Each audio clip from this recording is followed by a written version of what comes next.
Turning writing skills into a game will always be developmentally appropriate for kids, no matter the age. So today, let's talk about a hands-on way to teach students to categorize information before they learn to write a paragraph. As a class, select one character from a book. Let's choose Jack Will from Wonder.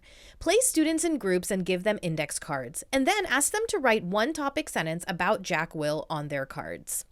Then, each group writes 3 supporting details for that sentence on 3 separate cards. These can be as simple or as detailed as you would like.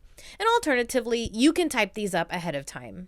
If it's a nice day, head on outside and using actual buckets, students will sort the details under the correct topic sentence. Notice that while both of these topic sentences are about Jack Will, students will need to analyze further to decide where the details should go.